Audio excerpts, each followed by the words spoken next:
నారా చంద్రబాబు నాయుడు గారి యొక్క ప్రభుత్వం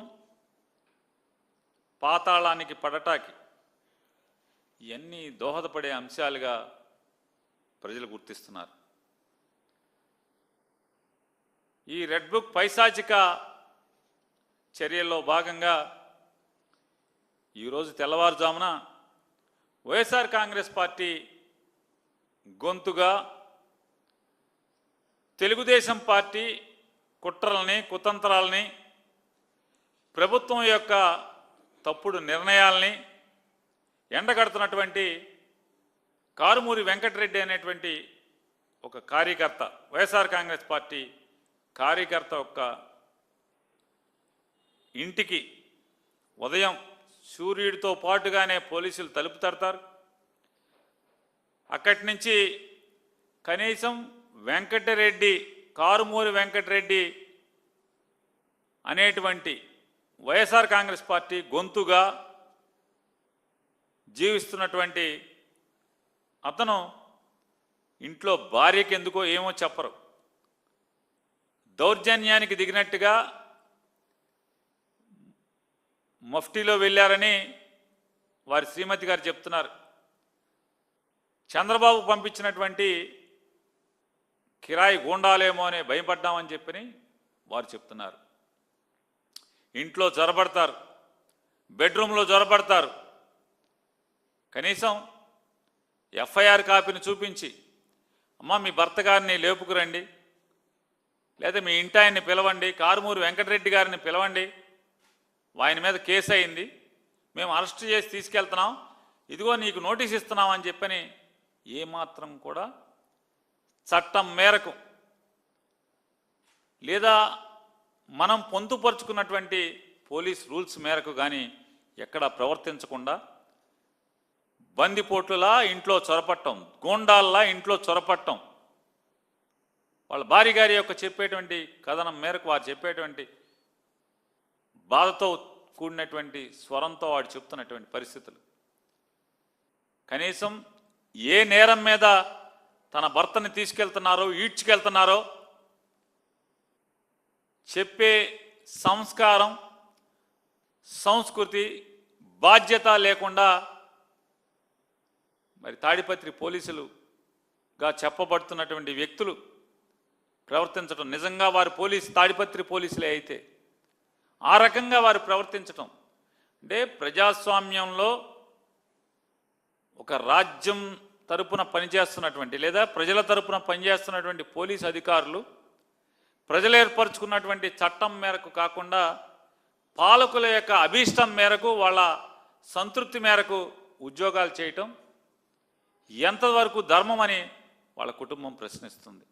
మరి వాళ్ళ బాధ అర్థం చేసుకోదగ్గదే కదా. ఈడ్చుకుంటూ పోయినటువంటి వాళ్ళు కారుమూడి వెంకటరెడ్డి మీద పెట్టినటువంటి కేసులు ఏంటయ్యా అని తాడిపత్రి పోలీస్ స్టేషన్లో పాత్రికేయ మిత్రులు తీసుకున్నటువంటి ఈ ఎఫ్ఐఆర్ కాపీలో, పాత్రికేయ మిత్రుల ద్వారా బయటకు వచ్చినటువంటి ఈ ఎఫ్ఐఆర్ కాపీ ఏం చెప్తుంది? ఆయన మీద పెట్టిన సెక్షన్లో బిఎన్ఎస్ 353/2 అంటే దానిలో దేంటి రాజకీయంగా వ్యతిరేకులు ఎవరుంటారో వాళ్ళని రెచ్చగొట్టేటువంటి ప్రకటనలు చేశాడంట కారుమూరి వెంకటరెడ్డి గారు. మరొక సెక్షను బిఎన్ఎస్ 196/1 సబ్ క్లాస్ 1 అన్నమాట. మతాన్ని అంటే హిందూ ముస్లింలు, క్రైస్తవులు హిందువులు, లేతే క్రైస్తవులు ముస్లింలు, 2 మతాల మధ్య లేకపోతే 3 మతాల మధ్య, జాతుల మధ్య, లేదా భాష మాట్లాడేటువంటి వ్యక్తుల అంటే వివిధ భిన్న భాషలు మాట్లాడేటువంటి వ్యక్తుల మధ్య, లేదా ప్రాంతాల మధ్య అంటే ఆంధ్ర, తెలంగాణ, రాయలసీమ, కోస్తా ఆంధ్ర, ఉత్తరాంధ్ర ఇట్లాంటి రకరకాల భిన్న ప్రాంతాల్లో బతుకుతున్నటువంటి మనుషుల మధ్య విద్వేషాలు, వైషమ్యాలు రెచ్చగొట్టేటువంటి ప్రయత్నం చేయటం, వాళ్ళ మధ్య శత్రుత్వాన్ని ప్రోత్సహించే ప్రయత్నం చేయటం, సామరస్యాన్ని అంటే ప్రజల మధ్య శాంతి కాముకులుగా అన్నదమ్ముల వలె బతుకుతున్నటువంటి భిన్న జాతులు, భిన్న మతాలు, భిన్న కులాలు, భిన్న ప్రాంతాల మధ్య, ప్రజల మధ్య శత్రుత్వాన్ని రెచ్చగొట్టేటువంటి ప్రయత్నం చేయటం.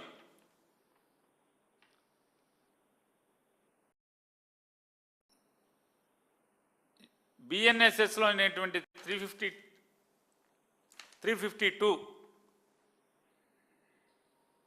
ప్రజల శాంతి భంగాల్ని కలిగించే ఉద్దేశపూర్వకంగా రెచ్చగొట్టడం.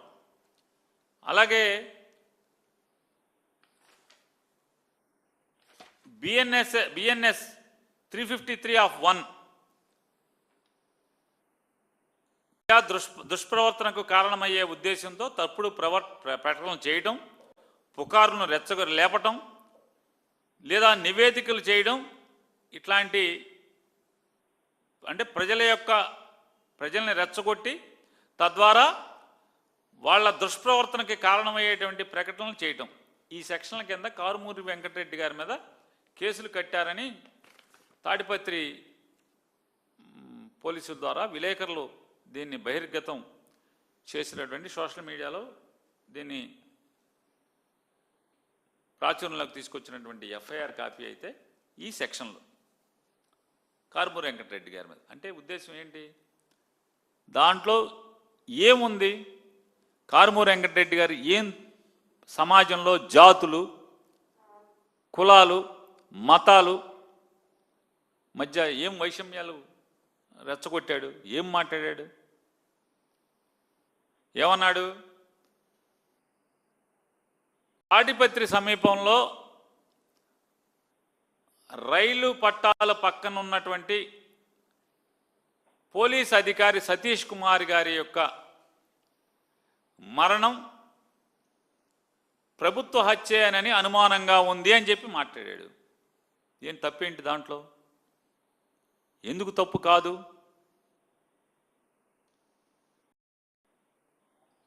దాంట్లో తప్పేంటి? ఎందుకు తప్పు కాదో నేను మిమ్మల్ని ప్రశ్నిస్తాను. మీ ద్వారా, ఈ మీడియా ద్వారా ఎవరైతే కారుమూరి వెంకటరెడ్డి గారి మీద కేసు కట్టారో ఆ పోలీసు కేసు కట్టినటువంటి అధికారి గారిని కూడా మేము ప్రశ్నిస్తాం, అడుగుతాం. సమాధానం చెప్పండి. మీరు ఎంత పచ్చి పాపం అంటే వీళ్ళు చేసేటువంటి దుర్మార్గం.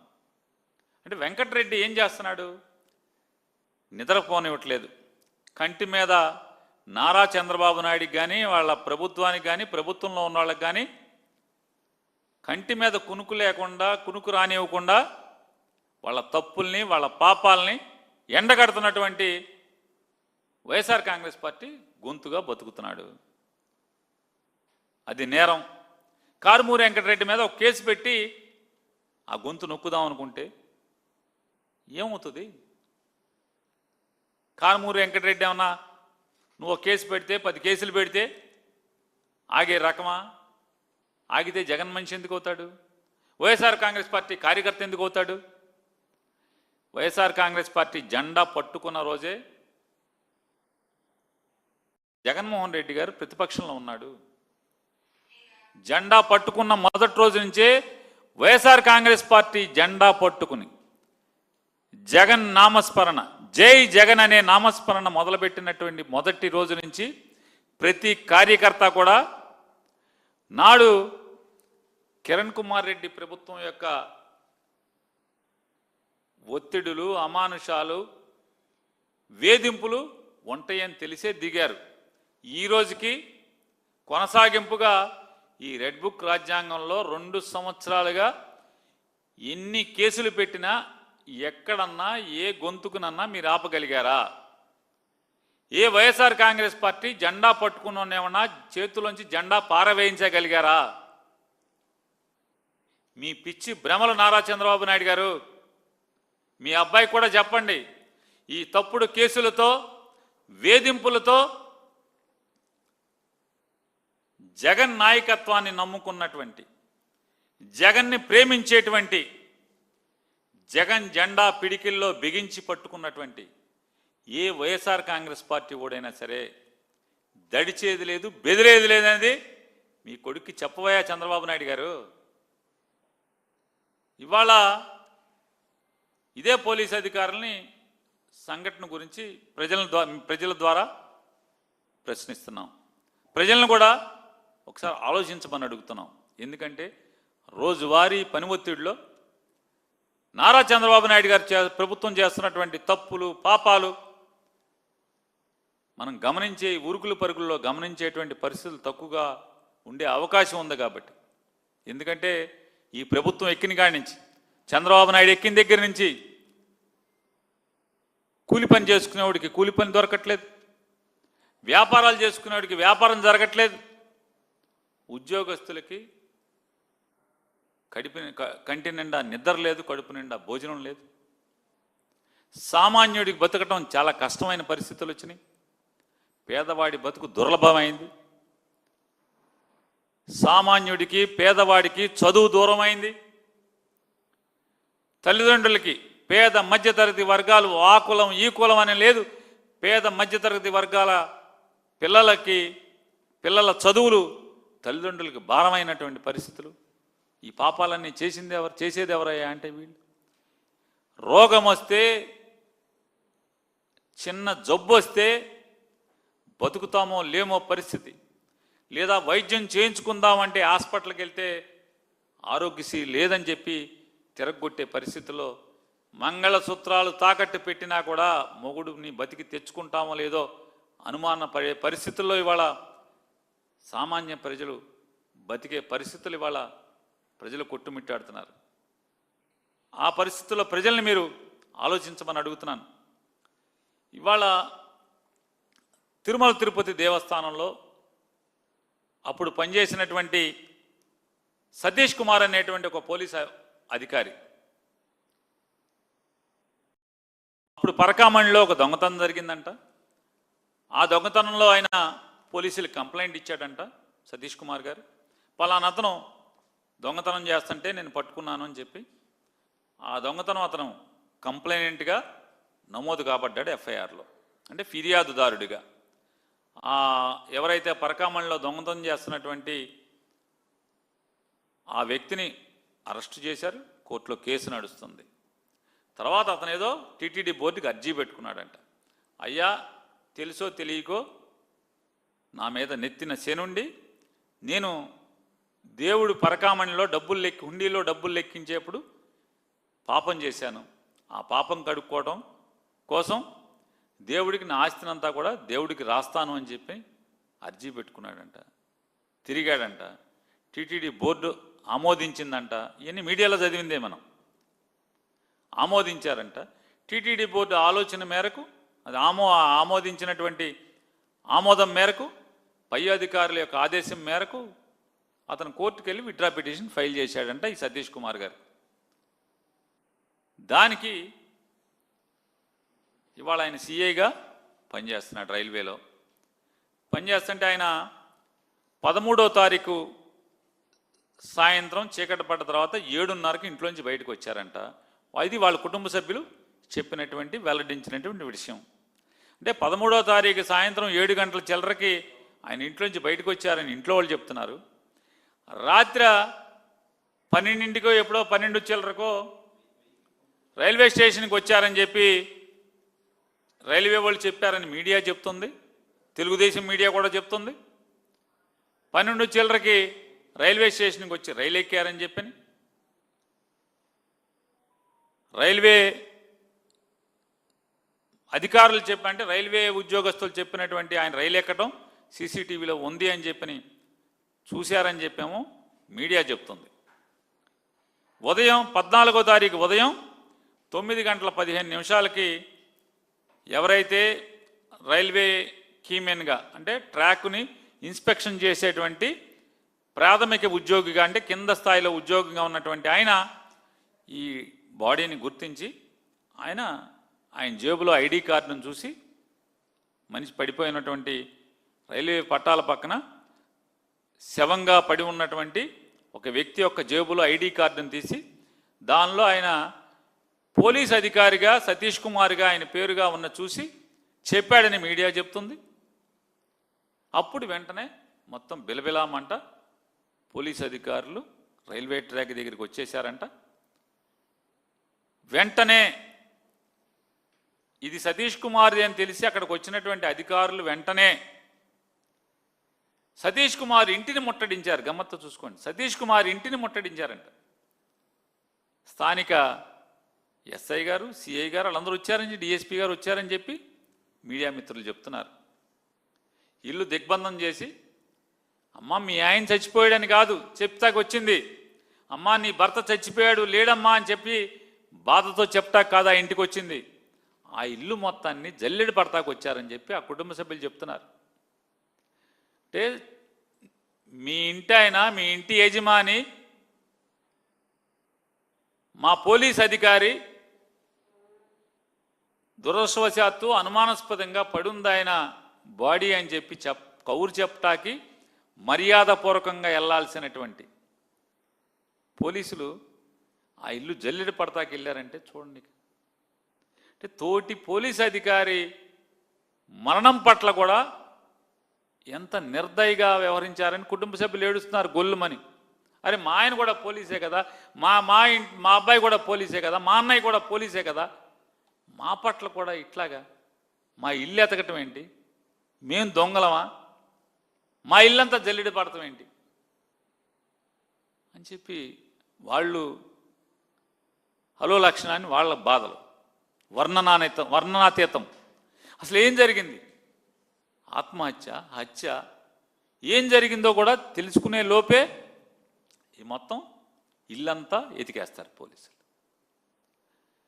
ఆ పడి ఉన్నటువంటి మృతదేహం దగ్గరికి, సతీష్ కుమార్ గారి మృతదేహం దగ్గరికి 2 గంటల పాటు ఈనాడు, ఆంధ్రజ్యోతి, TV9, NTV, ఇంకా అనుకూల మీడియా చాలా ఇంకొక 7-8 ఛానల్స్ ఉన్నాయి, వాళ్ళు కానీ అక్కడికి సాక్షిని కానీ కొన్ని సాక్షిని ఆపారంటే ముఖ్యమంత్రి గారి కార్యాలయానికి రానివ్వరు, పార్టీ ఆఫీస్కి రానివ్వరు, మంత్రుల మీటింగ్లు కూడా సాక్షులను రానివ్వరు. ఒక పోలీస్ అధికారి మృతదేహం అనుమానాస్పదంగా అక్కడ దొరికితే అక్కడ కూడా సాక్షిని రానివ్వరు. ఒక్క TV5 మాత్రం డెడ్ బాడీ దగ్గరికి రానిస్తారు. ఆ 2 గంటల్లో 2 గంటల్లో కుటుంబ సభ్యులను రానివ్వరు, అన్నదమ్ములను రానివ్వరు, అక్క చెల్లెలను రానివ్వరు, భార్యను రానివ్వరు, ఆ పడున్నటువంటి అధికారిని చూడటానికి. ఇవన్నీ మీడియా కాకై కూస్తుంది. అయ్యా అధికారులారా,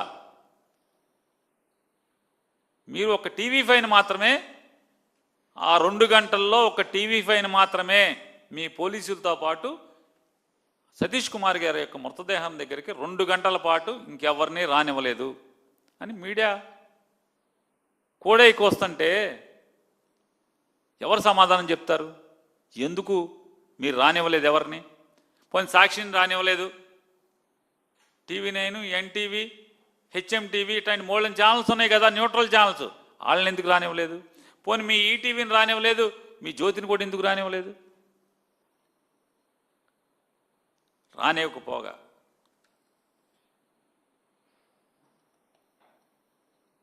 ఇంకొక ఆయన చెప్తున్నాడు, వాళ్ళ కుటుంబ సభ్యుడు, సార్ సతీష్ కుమార్ గారి భార్య ఫోన్ కూడా లాక్కెళ్ళారు సార్ అని.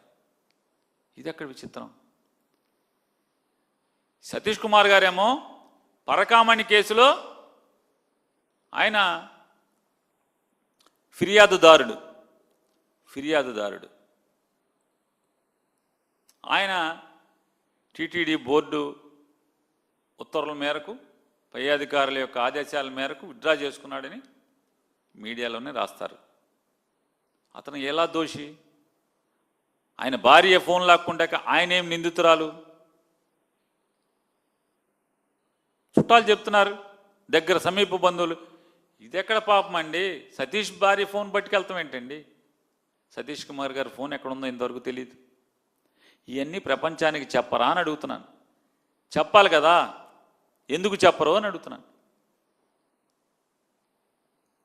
పోనీ సతీష్ కుమార్ గారి కాల్ డేటా చెప్పారా? చెప్పలేదు కదా. మరి ఏమీ చెప్పకపోతే ఆయన 12:53 గుంతకల్లు రైల్వే స్టేషన్లో A1 బోగీలో ఎక్కారని చెప్పి రైల్వే అధికారులు చెప్పారని మీడియా చెప్తుంది. ఎవరో ఇంకొక మీడియాలో ఇంకొక ఆయన చెప్తాడు బెర్త్ నెంబర్ 29 అని చెప్తాడు.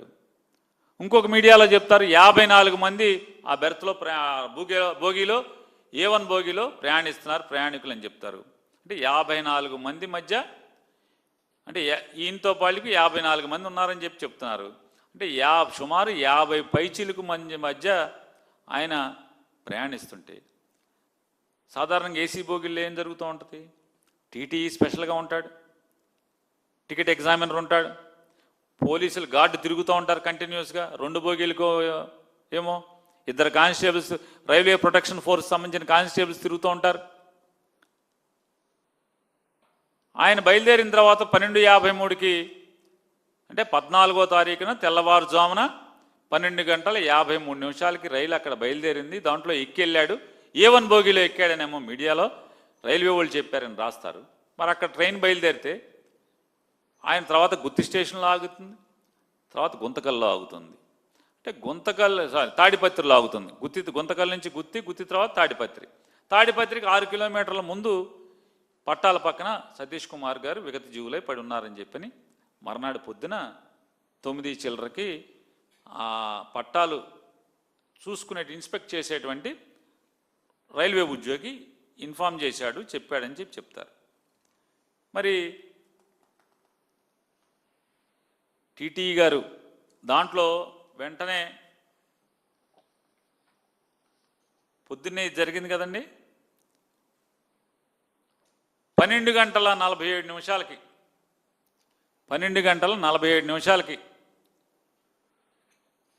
ఈయన వచ్చేస్తాడు. ఫస్ట్ పట్టాల దగ్గరికి వెళ్ళింది వీళ్ళే కదా, వచ్చేసి ఏమంటాడు? పరకామణి దొంగలు ప్రాణం తీశారా? ఇంకా అది అనుమానాస్పద ముద్ద హత్య. ఇంకా ఎఫ్ఐఆర్ అవలా, పంచనామా అవలా, పోస్ట్ మార్టం అవలా, అంటే ఆఖరికి పంచనామా కూడా అవ్వలేదు, ఎఫ్ఐఆర్ అవ్వలేదు. ఈయన మొదలెట్టాడు 12:47 మధ్యాహ్నం 12:47 మొత్తం కోటు గీటు వేసుకుని పరకామణి దొంగలు ప్రాణం తీశారా?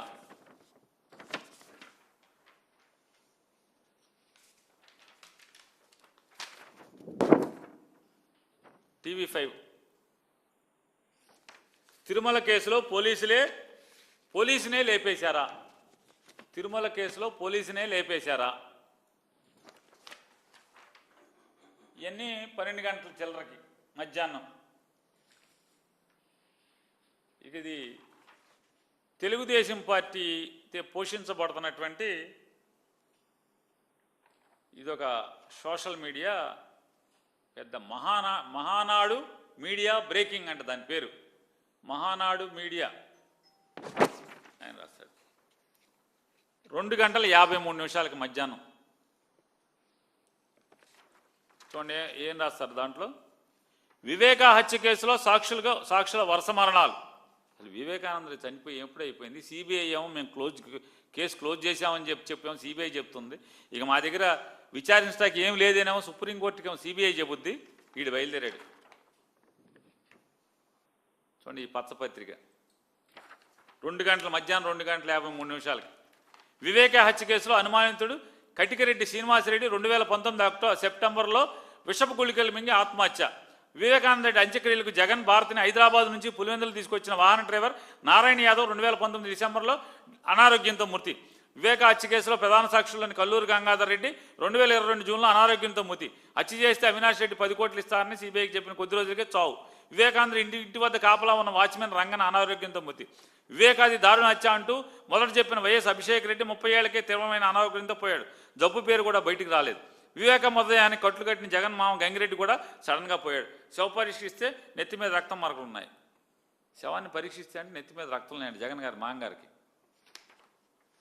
చూడండి అసలు 2:53 ఇది రాస్తాడు. ఏంటి అంటే ఇది ఎంప్లాయీస్. ఇది 2:53 ఇది రాస్తే 2:04 తేడాతో 2:57 మహానాడు మీడియా బ్రేకింగ్. పరిటాల రవి హత్య కేసులో సాక్షుల వరుస మరణాలు. రవి గారు ఎప్పుడు చచ్చిపోయాడు? బహుశా వాళ్ళ ఇంట్లో వాళ్ళు కూడా చనిపోయినట్టున్నారు. అంటే బాధలోంచి బయటకు వచ్చి శుభ్రంగా రాజకీయాలు చేసుకుంటున్నారు, వ్యాపారాలు చేసుకుంటున్నారు, పోటీలు చేస్తున్నారు, ఓడుతున్నారు, గెలుతున్నారు, కింద పడుతున్నారు, మీద పడుతున్నారు, సవాళ్ళు విసురుతున్నారు. కొంతమంది ఏమో తన్నారంటున్నారు, ఆని తన్నారు, ఈయన తన్నారంటున్నారు. ఇంకోటేమో మా పార్టీలోనే వ్యతిరేకం చేస్తున్నారంటున్నాడు. ఒకడేమో మమ్మల్ని దోచుకున్నారంటున్నారు. రకరకాల వాళ్ళ మీద వస్తున్నాయి. అన్నీ మర్చిపోతేనే కదా ఇవన్నీ చేసేది. ఈ మర్చిపోకుండా ఇప్పుడు ఇక్కడ మొన్న 14వ తారీఖున వేస్తాడు మధ్యాహ్నం. అదేమో వివేకానందదేమో 2:53కి 2:57కి పరిటాల రవిచ్ కేసులో ఎవరెవరు చచ్చిపోయారు, వాళ్ళు చచ్చిపోయారు, వీళ్ళు చచ్చిపోయారు అని వేస్తాడు, పెడతాడు. సాయంత్రం 6 గంటల చిల్లరకి ఆడే మహానాడు మీడియా అంట ఏమంటాడు, సతీష్ కుమార్ హత్య వెనుక వైసీపీ పెద్దల హస్తం ఉంది. శ్రీవారి హుండీని దొంగిలించి రాజీలు చేయడం ఏంటి? రాజీలు చేయడానికి ఇదేమైనా పులివెందుల పంచాయతీనా? సతీష్ హత్యలో కుట్రకోణంలో ప్రభుత్వం వెలుగు తీస్తుంది. సతీష్ హత్య వెనుక ఎవరన్నా వదిలే ప్రసక్తి లేదు. ఎమ్మెల్సీ పొంచుమొత్తు అనురాధ ఆవిడ స్టేట్మెంట్ అనుకుంటే వేసాడు. వీళ్ళంతా ఎవరు? వీళ్ళంతా తెలుగుదేశం వత్సం మోకలు, పెయిడ్ ఆర్టిస్టులు. ఈ రకంగా అంటే ఇంకా శవ పంచనామావల ఎఫ్ఐఆర్ అయిందో అవ్వలేదో తెలీదు, ప్రపంచానికి తెలీదు. ఆ ఎఫ్ఐఆర్ కాపీ బయటికి రాదు. ఎందుకంటే అవ్వలేదని ఎందుకు అంటున్నానంటే బయటికి రావాలి కదా. ఎఫ్ఐఆర్ అంటే ఏంటి? ఫస్ట్ ఇన్ఫర్మేషన్ రిపోర్టు కోర్టుకు వెళ్ళాలి కదా. కోర్టుకు పంపరు, ప్రపంచానికి ఎవరు, ఏం జరిగిందో చెప్పరు. ఈ మాత్రం వీళ్ళు అది శవ పంచనామా కూడా జరగదు. వీళ్ళు ఆడు 12 చిల్లరకి ఇచ్చేస్తాడు అతను. ఇతనేమో 2 గంటల నుంచి తగులుకుని వెంటనే 3 నిమిషాలు కొట్టి 4 నిమిషాలు కొట్టి ఏదో వివేకానంద రెడ్డి అప్పుడు అందులో ఆడు చచ్చిపోయాడు, ఈడు చచ్చిపోయాడు, ఈడు చచ్చిపోయాడు. ఎవరు చచ్చిపోయాడు? వీళ్ళకి పోయే కాలం కాకపోతే కాదు, ఈ పోయే కాలం రోజులు కాకపోతే నారాయణ యాదవ్ అని జగన్మోహన్ రెడ్డి గారి అసిస్టెంటు, పర్సనల్ అసిస్టెంటు. ఆయన ఏంటి 2018 సెప్టెంబర్ జగన్మోహన్ రెడ్డి గారి పాదయాత్ర విశాఖపట్నం జిల్లాలో ఉన్నప్పుడు బ్రెయిన్ హెమరేజ్ వచ్చి కుప్పకూలిపోయాడు. పాదయాత్ర ఉండగా ఆయన్ని బ్రతికించడం కోసం జగన్మోహన్ రెడ్డి గారు చేయని ప్రయత్నం లేదు. అనేక ఆపరేషన్లు జరిగినాయి, బ్రెయిన్ సర్జరీస్ జరిగినాయి, న్యూరో సర్జరీస్ జరిగి జాగ్రత్తగా ఆయన తిరగటానికి కూడా కష్టపడే పరిస్థితి, లేచి కూర్చుంటా కూడా కష్టపడే పరిస్థితిలో ఉంటే ఆయన కారులో వచ్చాడంట. జగన్మోహన్ రెడ్డి గారితో పాటు భారతి గారితో పాటు కారులో వచ్చాడంట. పోయే కాలం కాబట్టి ఏంటిది? ఇంకొక ఆయన పేరు రాస్తారు, కల్లూరు గంగాధర్ రెడ్డి. ఆయన అనారోగ్యంతో చనిపోయాడంటే అవినాష్ రెడ్డి గురించి చెప్పాడంట. వెంటనే ఆయన చనిపోయాడంట. అతనికేమో హై షుగర్స్ ఉన్నాయి, షుగర్ రిలేటెడ్ హెల్త్ ఇష్యూస్ ఉన్నాయి, ఇల్నెస్ ఉంది. ఆయన న్యాచురల్ డెత్. ఇంట్లో వాళ్ళు అరే బాబు సహజ మరణం రా బాబు అని వాళ్ళు చెప్తారు, డాక్టర్లు చెప్తారు. అతనిది అది కూడా రాస్తాడు. మళ్ళీ ఏమని అనారోగ్యంతో మృతి అని రాస్తాడు. అంటే అనారోగ్యంతో మృతి కూడా అనుమానం, అంటే వీడికి అనుమానం.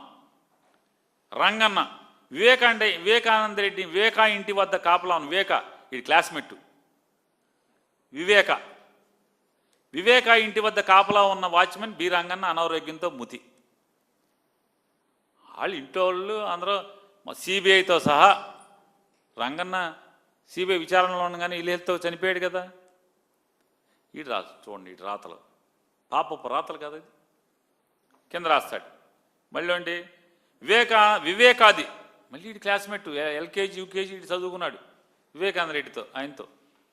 వివేకాది దారుణమైన హత్య అంటూ మొదట చెప్పిన వైఎస్ అభిషేక్ రెడ్డి 30 ఏళ్లకే తీవ్ర అనారోగ్యంతో పోయాడు.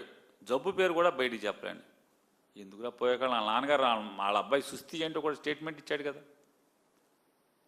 అభిషేక్ రెడ్డి గారు సుస్థి ఏంటో 30 ఏళ్లకే ఎందుకు చనిపోయాడు, ఎలా చనిపోయాడు, ఎన్నాళ్ళు హాస్పిటల్లో వెంటిలేటర్ మీదో దాని మీద ఉన్నాడని చెప్పి అన్నీ చెప్పుకొని ఆయన అంటే ఎవరికైనా ఎంత ఇలా పాపం చూడండి. ఏ తండ్రికైనా కొడుకు చనిపోయిన దుఃఖంలో పుట్టిడు దుఃఖంలో ఉంటే చేతికి ఎదిగిన 30 ఏళ్ల కొడుకు అనారోగ్యంతో చనిపోతే రాబందుల్లాగా తెలుగుదేశం పెయిడ్ బ్యాచ్ మీడియా అంతా కూడా రచ్చ చేస్తుంటే పుట్టెడు దుఃఖంతో నా కొడుకు మామూలుగా చచ్చిపోయాడు రా రే ఎదవల్లారా అని చెప్పి చెప్పుకునేటువంటి కర్మ ఏ తండ్రికి ఉంటుంది చెప్పండి? వీళ్ళకి పట్టచ్చా? ఈ పాపాలేంటి అసలు అంటున్నా. ఇంకోటి రాస్తాడు ఏంటంటే, గంగిరెడ్డి గారు అంటే జగన్మోహన్ రెడ్డి గారు పిల్లనిచ్చిన మాంగారు గంగిరెడ్డి గారు కూడా చచ్చిపోయాడు అంటే. ఆయన చనిపోయిందేమో 73, 74 ఏళ్ళకి చనిపోయాడు. ఆయనకేం పోస్ట్ కరోనా లంగ్ ఇష్యూస్ వచ్చినాయి. హైదరాబాద్లో ఒక పెద్ద హాస్పిటల్లో, కార్పొరేట్ హాస్పిటల్లో ఆయన చానాళ్ళు అనారోగ్యంతో ఉండి చనిపోతే ఆయన చావు కూడా అనుమానం అంట. ఏం పోయే కాలం ఈ పాపాలకి అసలు అంత ఉండదు అసలు అని చెప్తున్నా. మరి ఇవన్నీ ఏమంటారు? డీజీపీ గారిని కూడా అడుగుతున్నాను నేను. మీ తాడిపత్రి ఎస్ఐ గారు మరి కారుమూరి వెంకటరెడ్డి మీద కేసు కట్టాడు కదా, ఏమని? సతీష్ కుమార్ది ప్రభుత్వ హత్యే అని మా అనుమానంగా ఉంది, ప్రభుత్వ హత్య అని మాకు అనుమానంగా ఉంది అని చెప్పి అన్నాడు. దానికి కేసు కట్టి తెల్లారుజామున అంటే సాయంత్రం కేసు కడతారు. నిన్న సాయంత్రం కేసు కట్టారు, నిన్న రాత్రి వెంటనే కేసు కట్టి వెంటనే సూట్ కేసు సర్దుకుని బయలుదేరిపోతారు. హైదరాబాద్ వచ్చేస్తారు తాడిపత్రి నుంచి. పొద్దున్న తెల్లారుజామున వాళ్ళు పోలీసులో ఏంటో చెప్పరు, ఎందుకు వచ్చారో చెప్పరు, ఎఫ్ఐఆర్ కాపీ ఇవ్వరు, కనీసం భార్యకి నీ మొగుడిని అరెస్ట్ చేస్తున్నామని కూడా కాగితం ఇవ్వరు. మరి ఇవన్నీ ఏంటి? ఇంకా ఎఫ్ఐఆర్ కట్టకుండా, శవ పంచనామా చేయకుండా, కనీసం పోస్ట్ మార్టం అవ్వకుండా, ఇంతవరకు కూడా సంబంధిత station house officer, investigation officer, జిల్లా ఎస్పీ ఎవరు కూడా ఇది హత్య పలానోడు చేశాడని ఇంతవరకు ఎవరు స్టేట్మెంట్ ఇవ్వాల. మొత్తం టీడీపీ మీడియా అంతా కూడా చూడండి ఇంకెంత పచ్చిపాపం అంటే, గుట్టు బయటపడుతుందని భయపడ్డారా అంటే భయపడి చంపేశారా? ఇదొక పేజీలో పెద్దగా రాస్తాడు. ఇంకో పేజీలో కీలక కేసుల్లో అనుమానాస్పద మరణాలు, ఏదైతే ఈ మహానాడు బేకింగ్ ఉందో, మహానాడు మీడియా ఏంటిది పేరు, మహానాడు మీడియా, ఈ మహానాడు మీడియాలో వచ్చిందే తెల్లారి పొద్దున్నే రామోజీరావు గారి అబ్బాయి పేపర్లో ఇంత పెద్ద పెద్ద అక్షరాలతో వచ్చేస్తుంది. చూడండి పాపం మహానాడు మీడియా గారి అసలు ఆ పరిస్థితి ఏంటి, ఆ స్థాయి ఏంటి, నీ స్థాయి ఏంటి అంటే ఏంటి? తెలుగుదేశం పార్టీ కంటెంట్ తయారు చేసి ఏది ఇస్తే అది మహానాడు ముందు కొడతాడు, తెల్లారి ఈనాడు కొడతాడు అనేది అనిపించదా మనకి? అర్థం అవదా ప్రజలకి? అమాయకులకు కూడా అర్థం కాదా? Same as it is. చూడండి ఆ మహానాడు మీడియా వాడు ఏం కొట్టాడో అదే, వివేక హత్యలో కేసులోనూ అదే తరహాలో మరణాలు. నారాయణ యాదవ్ డ్రైవర్ చనిపోయాడు, అది అనుమానం. Watchman Ranganna, Katikireddy Srinivasa Reddy, Kalluru Gangadhar Reddy, YS Abhishek Reddy, EC Gangireddy, as it is. ఈ బ్లూ దాంట్లో ఉన్న చూడండి, blue box item blue colour వేసి హైలైట్ చేస్తూ ఇంకో పేజీలోది, మహానాడు మీడియాలోది ఇంకో పేజీలోది. ఇదేమో అది యాజ్ ఇట్ ఈజ్ దిగిపోయింది. ఇంకొక కాలం ఏంటంటే మధ్యలో చెరువు సూర్య దాంట్లో ఈ పేపర్ అది ఇది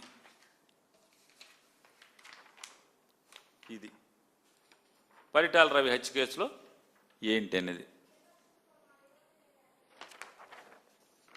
దీంట్లో చూడండి. గుట్టు బయటపడుతుందని భయపడ్డారా? భయపడి ఎవరు చంపేశాడు? గుట్టు భయపడుతుందని. సతీష్ అడ్డు లేకుండా చేస్తే తప్పించుకోవచ్చని భావించారా? Question mark.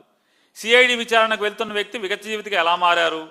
తల వెనుక భాగంలో బలమైన ఆయుధంతో కొట్టిన గాయాలు. పోస్ట్మార్టం రిపోర్ట్ వచ్చిందా? పోలీసు చెప్పారా? ఇది హత్యనని పోలీసుల ప్రాథమిక అంచనా.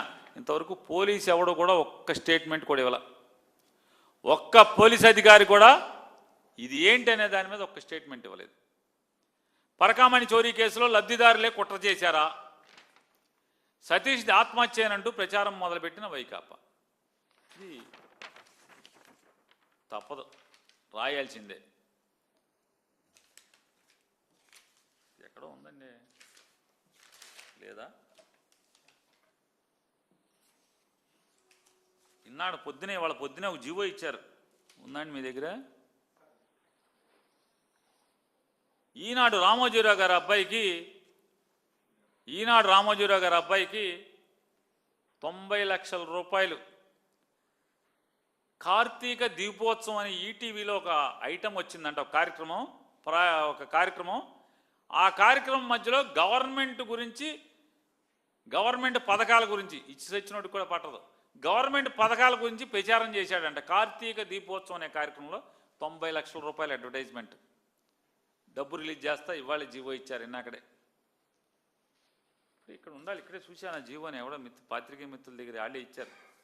చూడండి, పీజీ చేసినట్టున్నారని చెప్పని. మరి రాయికి ఏం చేస్తారు? ఇంత పెద్ద పెద్ద అక్షరాలు 1-10 విషం కక్కుతా, రాయికి ఏం చేస్తారు? విషం కక్కడమే కదా. కార్తీక దీపోత్సవంలో గవర్నమెంట్ అడ్వర్టైజ్మెంట్లు, పొడిచిన పథకాలు లేవు, అన్నీ శటకోపాలే ప్రజలకి. ఎప్పటి నుంచో వచ్చే పెన్షన్ తప్పితే ఏంటి ఇచ్చినది ఏముంది గవర్నమెంట్? అసలు పెన్షన్ తప్పితే ఏముందంటున్నా? అన్నీ మోసాలే కదా. రైతు భరోసా అని 20,000 ఇస్తాన్నావు, ఏమిచ్చావు? 2 ఏళ్ళు అయిపోయింది, 40,000కి ఏమిచ్చావు? 5,000 రూపాయల? 40,000 రూపాయలు ఇవ్వాల్సి వస్తే 5,000 రూపాయలు ఇచ్చావు ఇప్పుడు దాకా. రేపేదో పొడుతా అని మళ్ళీ ప్రకటనలు ఇస్తున్నావు, 19వ తారీఖు ఏదో పొడుతానని. 20,000 ఏమన్నావు? మోడీ ఇచ్చేది కాకుండా 20,000 ఇస్తాన్నావు కదా. ఏమంటారు దీన్ని? ఓట్లు కన్నాలు వేయటం అంటారా అనరా? నాటు భాషలో, రైతువారీ భాషలో, మట్టి పిసుక్కుని వ్యవసాయం చేసేవాడి భాషలో ఓట్లకు కన్న వేయటం అంటారా అనరా? దీన్ని ఏమంటారు? రైతులు ఇదే అనుకుంటారు. అన్నీ శటకోపాలు పెట్టి పంగనామాలు పూసి అవి ప్రకటనలు ఇచ్చారు. ఏం ప్రకటనలు ఇచ్చారు? కార్తీక దీపోత్సవానికి 90 లక్షల ఈనాడుకి. ఇవాళ మరి నేను డీజీపీ గారిని అడుగుతున్నా, మరి ఈ పాపాత్ముల మీద మరి కేసులు ఉండవా? పోలీసులే ఇంతవరకు ముద్దాయిని తేల్చకపోతే వీళ్ళు మొత్తం ముద్దాయిని తేల్చేసి అప్పుడే శిక్షలు కూడా వేసేస్తున్నారు కదా, ట్రైల్ నడుపుతున్నారు కదా. మరి వీళ్ళ మీద ఎవరి దగ్గర మూర్తి మీద కేసు ఉండదా? TV5 ఓనర్ మీద కేసు ఉండదా అంట? ఈ మహానాడు మీద ఉండదా? ఈనాడు రామోజీరావు గారి అబ్బాయి మీద కేసు ఉండదా అంటాను. ఎందుకు ఉండవు? ఎందుకు ఇతను ఒక్కడి మీదే కేసు? కారుమూరు వెంకటరెడ్డి మీదే ఎందుకు కేసు? వెంకటరెడ్డి అన్నదేంటి? ఒకే ఒక్క మాట, ఇన్ని విద్వేషాలు, అనుమానాలు, ఇంత దుర్మార్గంగా ప్రభుత్వం ప్రవర్తిస్తుంటే, సతీష్ కుమార్ అనే ఆయన మృతదేహం దొరికిన మరుక్షణం నుంచి ఇంత తప్పుడుగా ప్రవర్తిస్తుంటే ఇది ప్రభుత్వ హత్యగా మాకు అనుమానంగా ఉందంటాం తప్ప అన్న. మరి వీళ్ళు చేసేదేంటి? ఈ మొత్తం ఏంటిది? ఇది ఈ పాపం అంతా ఏంటి? ఈ పాపం అంతా ఏంటంట? చూడు, ఈడెవడం తెలుగుదేశం పార్టీ ప్రెసిడెంట్ లోపల ఇద్దా కేసు కట్టి ఎత్తికెళ్ళరా ఇంటికి వచ్చి, ఎఫ్ఐఆర్ కాపీ కానీ అరెస్ట్ చేసినట్టు ఆధారం కానీ వాళ్ళ భార్యకి ఇవ్వకుండా, ఇంట్లో పడుకునే పొద్దున ఎందుకు ఎత్తుకురారు? కొడుకు కానీ భార్యకి కానీ చెప్పకుండా. తెలుగుదేశం పార్టీ ఇది, తెలుగుదేశం పార్టీ వెబ్సైటు ఏమంటాడు? పాత్రదారులు పనయ్యాక పరిటాల నుంచి పరకామణి దాకా పాత్రదారులు పనయ్యాక పరలోకానికే.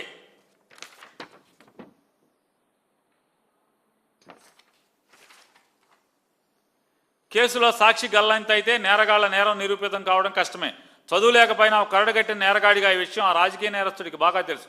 అందుకేనేమో కేసు కొలిక్కి వస్తుందని అనుకున్న టైంలో సాక్షి చచ్చిపోయాడు. పరిటాల రవి కేసు నుంచి నేటి దాకా అందరూ అదే ఫార్ములా. కిందేమో సతీష్ ఫోటో వేస్తారు, చూడండి, ఆయన చనిపోయిన ఆయన ఫోటో వేస్తారు, జగన్మోహన్ రెడ్డి గారి ఫోటో వేస్తారు, వివేకానంద రెడ్డి ఫోటో వేస్తారు, పరిటాల రవి ఫోటో వేస్తారు, తెలుగుదేశం పార్టీ అఫీషియల్ వెబ్సైట్. మరి ఈ తెలుగుదేశం పార్టీ ప్రెసిడెంట్ని తెల్లారుజామున వెళ్ళి వాళ్ళ కొడుకు కానీ భార్యకి కానీ కాగితం చేతిలో పెట్టకుండా ఎత్తుకురారా అన్న. ఎందుకు ఎత్తుకురారు? ఇది చూడండి, Telugu Desam party official website. Satish Kumar హత్య వెనక వైసీపీ గజదొంగల ముఠా ఉంది. పట్టాభి ఆయన ఎవరు బోషడికి అంటాడు మాట మాటకి. ఆ బోషడికి అయినా ఈయనగా అయినా బోషడికే పట్టాభి గారు. ఎందుకంటే సార్ బోషడికే అంటే ప్రేమగా పిలుచుకున్న మంచి మాట అని చెప్పారు. అప్పుడు ఈనాడు జ్యోతి అందరూ కూడా అదే చెప్పారు. టీవీ మూర్తి గారు కూడా ఇదే చెప్పారు. బోషడికే అంటే ముద్దుగా పిలుచుకునేదని. అందుకే చెప్తున్నా, ముద్దుగా బోషడికే అనే బోషడికి పట్టాభి గారు ఆయన ఏమంటాడు చూడండి. సతీష్ కుమార్ హత్య వెనుక వైసీపీ గజదొంగల ముఠ. వైసీపీ ప్రభుత్వం ఉన్న సమయంలో జరిగిన తిరుమల హుండీ చోరీల ఘటనలో కీలక సాక్షి అయిన సతీష్ది ఆత్మహత్య కాదు, అది పక్కాగా జరిగిన హత్య. సతీష్ కుమార్ హత్య వెనుక వైసీపీ గజదొంగల ముఠా ఉంది. నాడు బాబాయిని హత్య చేసి గుండెపోటాన్ని నమ్మించారు. సతీష్ కుమార్ను కూడా అత్యంత కిరాతకంగా హత్య చేయించి దాన్ని ఆత్మహత్యాన్ని నమ్మించే ప్రయత్నం చేస్తున్నారు. 14వ తారీఖు రాత్రి 10 గంటలకి. చూడండి, ఇంకా అప్పటికి పోలీసులు ఏం చెప్పలా. శవ పంచనామా కూడా, పోస్ట్ మార్టం కూడా ఇంకా అయిందో లేదో తెలియదు. పోలీసులు కనీసం స్టేట్మెంట్ కూడా ఇవ్వలేదు. మరి ఈ పట్టాభిని లోపలేరా? ఈ పట్టాభితో మాట్లాడించిన party Telugu Desam party whole and soul owner, దాని ప్రెసిడెంట్ని కనీసం వాళ్ళ భార్యకి కానీ కొడుకు కానీ చెప్పకుండా ఎత్తుకురారా? ఇతరులు ఎవరో వాళ్ళని ఎత్తుకురావాలి కదా డీజీపీ గారు. ఇది చూడండి, ఇప్పుడు కారుమూరి వెంకటరెడ్డిని ఎత్తుకెళ్ళిపోయినట్టు ఎత్తుకెళ్ళిపోవాలి కదా. సాక్షులు ఎందుకు కేసు జగన్ వరకు వెళ్తోంది అనగానే, చూడండి, కేసు జగన్ వరకు వెళ్తోంది అనగానే సాక్షులు ఎందుకు మరణిస్తారు? పరిటాల రవి వివేక హత్యలకు నుంచి పరకామణి చోరీ వరకు అదే జరుగుతోంది. పరకామణి చోరీ కేసులో కీలక సాక్షి టీటీడీ మాజీ ఏవీఎస్ఓ సతీష్ కుమార్ను హత్య వెనుకున్న బిగ్ బాస్ ఎవరు?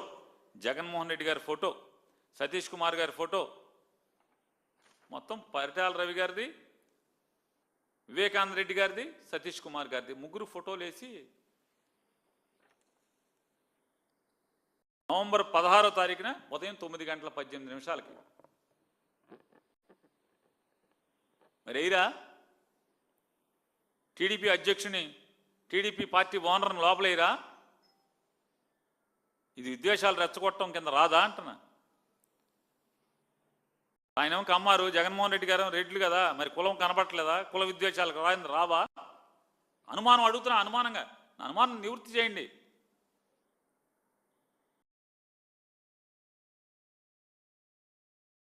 ఇది రాదు. ఇంకోటి చూడండి, ఇంకోటి బయలుదేరాడు. తెలుగుదేశం పార్టీ నుంచి అఫీషియల్ ప్రెస్ మీట్ పోస్టు పెడతారు. నవంబర్ 17 10:24 వివేక హత్య కేసులో సాక్షులను ఏ విధంగా హతమార్చారో ఇప్పుడు పరకామణిలో ఒక్కొక్కరిని హతమార్చుతున్నారు. విషయం కాదు, వైసీపీ పెద్దల డైరెక్షన్లోనే ఏవీఎస్ఓ సతీష్ కుమార్ హత్య జరిగింది. నరసింహ యాదవ్, వీళ్ళని ఏమనాలి? మాట్లాడిచ్చినోడిని ఏమనాలి? డీజీపీ గారు దీని మీద కేసు ఉండదా? ఇదేం అవ్వవా కేసులు? మాట్లాడినోడిని కానీ మాట్లాడిచ్చినోడిని కానీ ఇది పోస్ట్ చేసినటువంటి పార్టీ ప్రెసిడెంట్ని కానీ పార్టీ ఓనర్ని కానీ తెల్లజామున ఎత్తుకెళ్ళరా? ఎత్తుకెళ్ళరు. నవంబర్ 17 సాయంత్రం 5:44 Telugu Desam party official post. Tirupati నుంచి సార్ మాట్లాడారు. సార్ ఎవరు? సార్ పేరు కూడా లేదనుకుంటా ఇక్కడ. సిఐ సతీష్ ఆత్మహత్య చేసుకున్నాడని వైసీపీ వాళ్ళు ఎందుకు తప్పుడు ప్రచారం చేశారు? ఎవరి ఆదేశంతో ఆత్మహత్య అని ప్రచారం చేశారు? ఒక ప్రశ్నకు సమాధానం సిఐ ఎవరు చంపారో తెలిసిపోతుంది. శాలివాహన సంఘం. ఇంకో శాలివాహన సంఘం ఏమో బాబు సిబిఐకి ఇవ్వమంటారా, మాకు నమ్మకం లేదని చెప్పి వాళ్ళు ధర్నా చేస్తున్నారు. శాలివాహన సంఘం కర్నూలులో. సాక్షాత్తు వాళ్ళ తమ్ముడు, చనిపోయినటువంటి సతీష్ కుమార్ గారి తమ్ముడు, ఆయనతో పాటు శాలివాహన సంఘం ఈ కేసు సిబిఐ చేత దర్యాప్తు చేయించాలి అని డిమాండ్ చేస్తున్నారు. అంటే ఆంధ్రప్రదేశ్ రాష్ట్ర పోలీసుల మీద చనిపోయిన సతీష్ కుమార్ గారి కుటుంబానికి నమ్మకం లేదు అనే కదా దాని అర్థం కాదా? అర్థం కాదా? ఇది టీవీ5లో ఇది నాయకుడు, తెలుగుదేశం నాయకుడు అంట, పక్కా ప్లాన్తోనే హత్య, జగన్ రెడ్డి హస్తం ఉంది. టీవీ5లో న్యూస్ వేస్తాడు.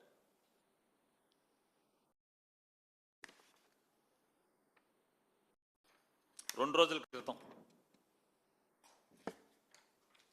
ఇంకోడు టీడీపీ లీడర్ అంటే ఇతను కూడా దొరికిపోతారని హత్య చేశారు టీవీ5లో.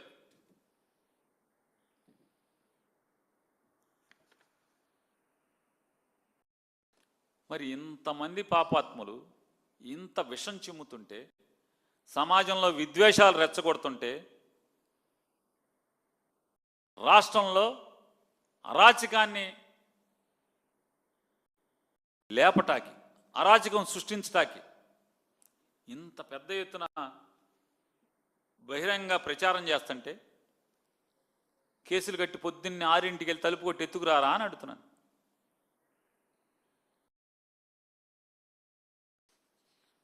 నేను అడుగుతున్నాను ప్రజలను ఒకసారి మీరు ప్రశ్నించమంటున్నాను.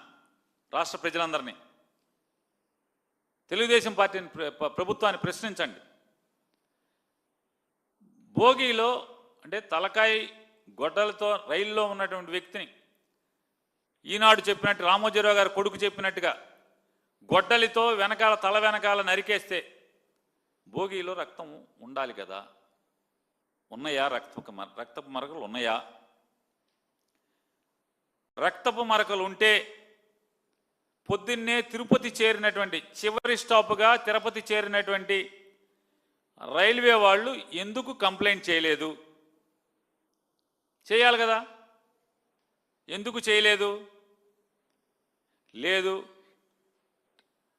టికెట్ ఎగ్జామినర్ గారు ఏసీ A1 బోగిలో ఉన్నాయన ఎందుకు కంప్లైంట్ చేయలేదు?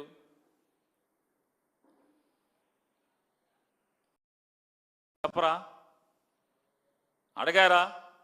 54 మంది ప్రయాణికులు అన్నారని చెప్పి తెలుగుదేశం మీడియానే ప్రచారం చేసింది. 54 మంది ప్రయాణికుల్లో ఎంతమందిని మీరు విచారించారు? ఎంతమందిని పిలిపించారు? విచారిస్తే ఎందుకు గుట్టుగా విచారించారు? ఇది విచిత్రం కాదా? రైల్లో ప్రయాణిస్తున్నటువంటి ఒక పోలీస్ అధికారి మీద గొడ్డలతోనో పదునైన ఆయుధాలతోనో దాడి చేసి చంపితే అతను అయ్యోనో అమ్మోనో చచ్చిపోయేప్పుడు ఎలాంటి కేకలు పెడతారో ఆ కేకలు ఏమీ వినపడలేదా ఎవరికి? పక్క బెర్తోళ్ళ కన్నా తెలియాలి కదా? ఎవరికి తెలియలేదా? అదేం ఏసీ కూపే కాదు కదా, తలుపులేసి ఉన్నాయి, ఎవరికి వినపడలేదంటాకి. సెకండ్ ఏసీ కదా ఏమన్నంటే. ఎందుకు ఏ ప్రయాణికులకి వినపడలేదు? ఎంతమంది ప్రయాణికుల్ని అడిగారు? ఎందుకు మీరు చెప్పటం లేదు? ప్రయాణికులను అసలు కనుగొన్నారా మీరు? ప్రజలు అడగాలి కదా మనం. ఆర్పిఎఫ్ కానిస్టేబుల్స్ ఆ డ్యూటీలో ఎవరున్నారా? భోగిలో వాళ్ళ స్టేట్మెంట్లు తీసుకున్నారా? వాళ్ళు డ్యూటీలో ఉన్నారా లేదా? అసలు డ్యూటీ చేస్తున్నారా లేదా? ఇవన్నీ అడగాలి కదా. ఎందుకు అడగలేరు? పోనీ మీరు అసలు కనీసం ఎఫ్ఐఆర్ కట్టకుండా, శవ పంచనామా చేయకుండా అప్పటికే మధ్యాహ్నం 12 గంటల చిల్లర నుంచే ఇది హత్య వైఎస్ఆర్ కాంగ్రెస్ పార్టీ జగన్మోహన్ రెడ్డి చేయించాడని చెప్పి వార్తల్లో ప్రచారం చేసిన టీవీ5 మూర్తిని ఏమైనా పిలిపించారా? పోనీ మీకు భయం ఉంటే హైదరాబాద్ ఆయన ఇంటికి వెళ్ళి జాగ్రత్తగా ఆయన్ని ప్రశ్నించారా? అడిగారా? ఆయనకి హత్య అని ఎవరు చెప్పారు?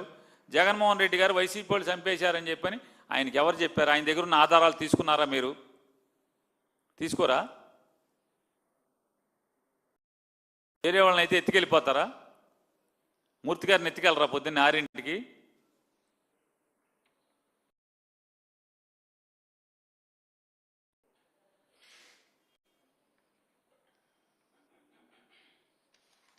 అలాగే ఆయన సాయంత్రం సుమారుగా 7 గంటలకి ఇంట్లోంచి బయటకు వచ్చినటువంటి సతీష్ కుమార్ గారు 12:50 దాకా ఎక్కడెక్కడ సంచరించారు, విచారించారా?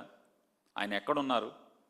వారు ఎవరెవరితో ఈ మధ్యకాలంలో ఫోన్ కాంటాక్ట్లో ఉన్నారు, విచారించారా?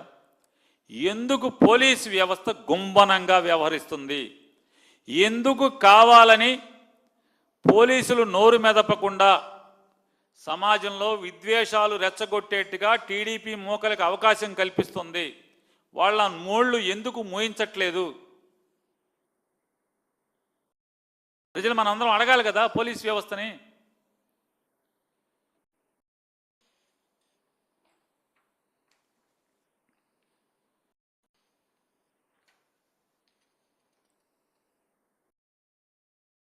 ఎందుకు డెడ్ బాడీ దగ్గరికి సతీష్ కుమార్ గారు పలానా పోలీస్ అధికారి, ఆయన పరకామణి కేసులో ప్రధాన సాక్షిగా ఉన్నాడని టీడీపీ మీడియా చెప్తున్నట్టుగా ఆయన్ని మీరు గుర్తించగానే కనీసం కుటుంబ సభ్యులను కూడా బాడీ దగ్గరికి ఎందుకు రానివ్వలేదు?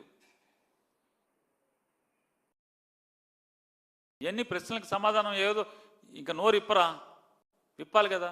విప్పకుండా ఈ పచ్చమోకలతో ఈ విష ప్రచారం ఏంటి? ఎందుకు అవకాశం కల్పిస్తున్నారు? మీడియా, పోలీసు మాత్రం నోరు తెరవదు.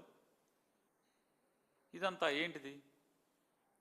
కాబట్టి ఈ రెడ్ బుక్ పాలన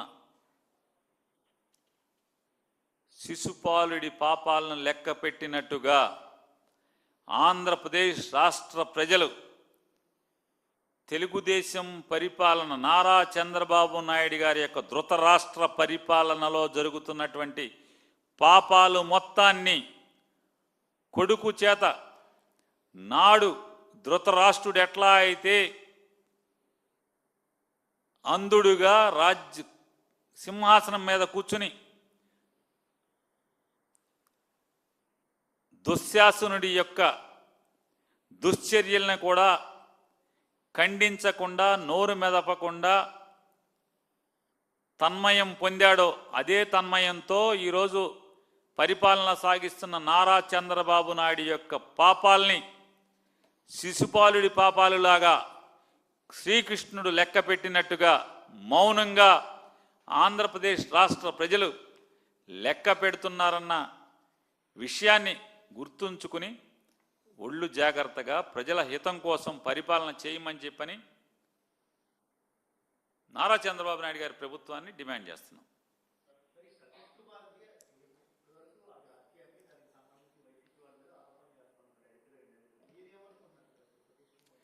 అసలు ఇది చెప్పాల్సిన వాడు ఎవడోనే అంటున్నా. ఇది హత్య, ఆత్మహత్య లేదా యాక్సిడెంటా? చెప్పాల్సిన వాళ్ళు ఎవరు చెప్పాలి సార్? వైఎస్ఆర్ కాంగ్రెస్ పార్టీ ఎవరు? పేరు నానిగాడు ఎవడు? చంద్రబాబు నాయుడు ఎవడు? టీవీ5 మూర్తిగాడు ఎవడు? మేమెవరం? అసలు చెప్పాల్సింది ఎవరు? చెప్పాల్సిన వాళ్ళు నోరు మూసి కూర్చోవటం ఏంటి? నోరు మెదపోవటం ఏంటి? పేరు నానిగాడు, మూర్తిగాడు ఇట్లాంటి వాళ్ళందరం కూడా ఈ రామోజీరావు గారి కొడుకు మేం మాట్లాడతాం ఏంటి? అసలు ఇది అర్థం కాదు. ఈ వ్యవస్థలో ఏం జరుగుతుంది? ఈ ఎర్ర పుస్తకం పరిపాలన ఏం జరుగుతుంది? ఈ ధృతరాష్ట్ర పరిపాలన, కళ్ళు మూసుకుపోయి ప్రవర్తిస్తున్నటువంటి పరిపాలన సాగిస్తున్న నారా చంద్రబాబు నాయుడు పరిపాలనలో ఏం జరుగుతుంది? ప్రశ్నిస్తానని చెప్పని పార్టీ పెట్టి పల్లకి మోసినోడేమో నోరు మెదపకుండా నోటికేమో తాళం వేసుకుని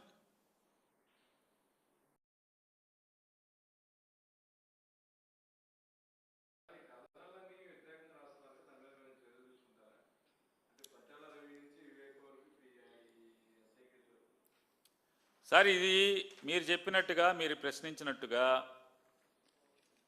ఈ కథనాలు మాత్రమే కాదు, సతీష్ కుమార్ గారి యొక్క మరణం వెనక ఏమేమి దాగుందో ప్రతి దాన్ని రాబోయే 25 మాసాల తర్వాత వచ్చే జగన్మోహన్ రెడ్డి గారి ప్రజాప్రభుత్వంలో ఖచ్చితంగా ప్రతి దాన్ని శోధిస్తాం, జల్లెడ పడతాం. దోషులు ఎవరుంటే వాళ్ళందరినీ కూడా చట్టం ద్వారా కోర్టుల ముందు నిలబెడతాం.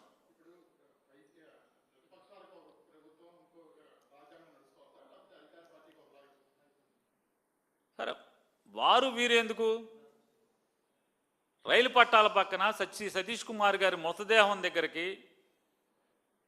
ఒకే ఒక్క TV5 ఛానల్ తప్పితే ఇంకెవరిని పంపలేదంటే దాన్ని బట్టి ఏం జరుగుతుంది, ఈ రాష్ట్రంలో ఏం నడుస్తుందో మీరే చెప్పండి మీడియా మిత్రులే.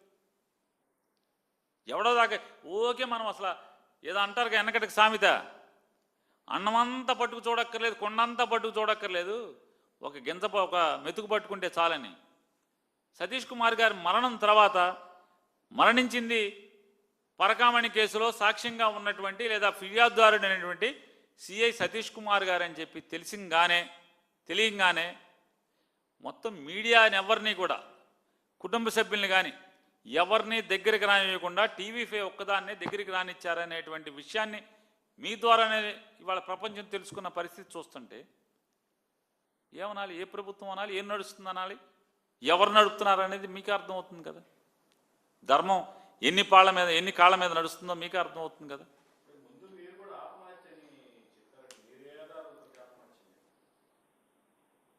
ఆత్మహత్యని హత్యని చెప్పటానికి ఎవరి అభిప్రాయం వాళ్ళు వ్యక్తం చేస్తారు. ఎవరన్నా వ్యక్తులు ఉంటే, రాజకీయ నాయకులు ఉంటే ఎవరి అభిప్రాయం వాళ్ళు ఎవరన్నా తెలియపరచుండొచ్చు. విచారణ చేయండి మీరు. పోలీసు ఉన్నది దేనికేనంటా నేను, పేరు నానినో లేదా వెంకయ్యో పుల్లయ్యో మూర్తో లేదా పేరేంటి సిహెచ్ కిరణ్, సిహెచ్ అంటే చెరుకూరు కిరణం, మా స్టేట్మెంట్లు ఎందుకు? పోలీసు ఉన్నది దేనికి? విచారణ చేయమంటున్నాం కదా. పోలీసు ఉన్నది దేనికి? విచారణ చేయమనే కదా. ఎవరైతే ఫిర్యాదుదారుడు ఉన్నాడో, ఎవరి ఫిర్యాదు మేరకు మీరు ఎవరైతే పోలీసు FIR కట్టారో, ఇవాళ అదే ఫిర్యాదుదారుడు ఈ కేసు CBI చేత విచారణ చేయించడం అంటే దాన్ని బట్టి పోలీసు ఇన్వెస్టిగేషన్ ఏ రకంగా నడుస్తుందో మనకు అర్థం కావట్లేదా? వాళ్ళ తమ్ముడు చెప్తున్నాడు కదా, ఇది CBI చేత విచారణ చేయించాలని ఆయన డిమాండ్ చేస్తున్నాడంటే దాన్ని బట్టి ఇవాళ విచారణ స్వేచ్ఛగా జరగట్లేదని అతను కుటుంబం అంతా అనుమానిస్తుందని చెప్పనేది మనకు అర్థం తేటతెల్లం అవ్వట్లేదా? ప్రజలేమన్నా అమాయకులా, పిచ్చోళ్ళ?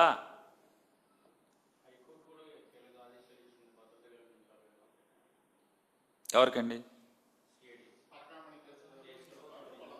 తప్పేమని కల్పించండి ఎవరన్నారు అంటారు.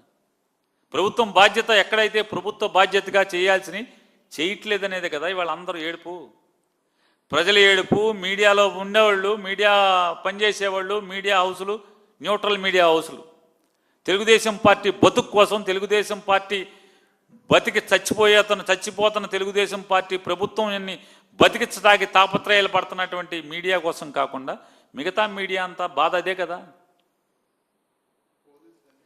బాధ్యతగా ఉండాల్సిన చోట ఉండమనే కదా. హోమ్ మినిస్టర్ గారు బాగోలేదని ఆ మధ్య పవన్ కళ్యాణ్ గారు చెప్పినట్టున్నాడుగా, ఉప ముఖ్యమంత్రి. ఆవిడేమో తప్పులేదు. మరి ఇప్పుడైనా పవన్ కళ్యాణ్ గారు హోంశాఖ తీసుకుంటే బాగుంటుందని, ఎప్పుడు మాటకి తీసుకుంటా అని రాష్ట్రం అంతానేమో అల్లకల్లోలం అయిపోతుంది, రాష్ట్రం అంతా బేభత్సాలు అయిపోతున్నాయి, హత్యలు అయిపోతున్నాయి, రాష్ట్రం అంతా కూడానేమో హత్యాచారాలు అన్నీ అయిపోతుంటే ఇంకెప్పుడు తీసుకుంటాడు ఆయన? నేను తీసుకుంటే కంట్రోల్లో పెడతా అన్నాడు. రేపులు చేసే వాళ్ళకి బెత్తం పుచ్చుకుని కొడతా అని చెప్పాడు. మరి బెత్తం దొరకట్లేదో, మరి అడవుల్లో తిరుగుతున్నాడు బెత్తాల కోసమే అనుకుంటా ఆయన. హెలికాప్టర్ వేసుకుని దాని పేరేంటి ఆకుపచ్చ చెట్లు ప్యాంట్లు వేసుకుని బెత్తాల కోసమే తిరుగుతున్నట్టున్నాడు. ఆ బెత్తం దొరికితే వెంటనే హోమ్ మినిస్టర్ తీసేసుకుని మొత్తం చేసేస్తా అనుకుంటా ఆయన, హోంశాఖ తీసేసుకుని.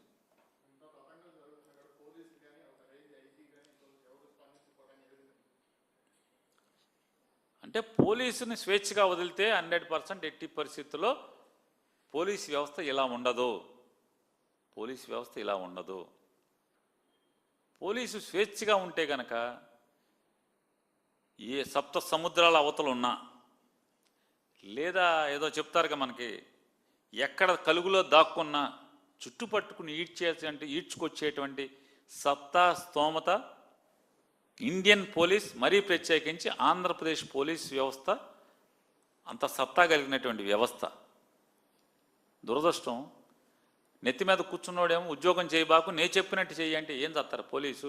వైసీపీ వాడు ఇంట్లకాడ కాపలా కాయండి, వైసీపీ వాడు ఏం చేస్తున్నాడో చూడండి, వైసీపీ వాడు ధర్నా చేస్తున్నాడు ఎత్తి లోపలేయండి, వైసీపీ వాడిని ఇంట్లోంచి బయట రానివ్వబాకండి, వైసీపీ వాడు ఎక్కడికి వెళ్తున్నాడో చూడండి. ఏంటి లాండ్ ఆర్డర్ చూసేది ఎవడు? దొంగలక్కర్లా తెలుగుదేశం బ్యాడ్డి పచ్చ బెళ్ళ పెట్టుకుంటే అచ్చెన్నాయుడు చెప్పాడు కదా, పచ్చ బెళ్ళెట్టుకుంటే ఎవరిని ముట్టుకోబాకని. అట్లా పచ్చ బెళ్ళ ఎవడగాడు దొంగలు, దోపిడీదారులు, లూటీదారులు, బూట్ లెగ్గర్స్ అంటే దొంగ బ్రాందీ అమ్మేవాళ్ళు, కిరాతకులు, పాపాత్ములు అందరూ కూడా పచ్చబెళ్ళ ఒకటి కొనుక్కుంటున్నారు, పచ్చబెళ్ళ కొనుగేసుకుని జేబు పెట్టేసుకుంటున్నారు. పోలీసు కూడా ఎవడ మాట్లాడతలా. పచ్చబెళ్ళు ఉంటే ఏం మాట్లాడద్దు అంటున్నారుగా. అందుకని ప్రతోడు దొంగలు, లూటీ కౌరులు అందరూ కూడా పచ్చబెళ్ళ తగిలిచ్చేసుకుంటున్నారు, ఎవడో మాట్లాడట్లా పోలీసులు. ఏమండి పోలీసులు కాకిగుడ్డ పచ్చబిళ్ళలకి సపోర్ట్ చేస్తారు. ఏం చేస్తారు? నేను చెప్తున్నాను కదా, పోలీసు వ్యవస్థనే స్వేచ్ఛగా వదిలితే ఏ పరిస్థితిలో ఇంత దారుణాతి దారుణంగా ఈ రాష్ట్రం లాండ్ ఆర్డర్లో దిగజారిపోదు. స్వేచ్ఛ లేని పోలీసు వ్యవస్థ ఈరోజు ఉంటాం. పోలీసుల్ని వాళ్ళ అధికారం అంటే ప్రజలిచ్చిన అధికారం కాళ్ళ కిందేసి తొక్కేస్తాం వల్ల, పీక మీద కాలేసి తొక్కటం వల్లే పోలీసు వ్యవస్థని ఈ రకంగా నిర్వీర్యం చేస్తున్నారు తప్పితే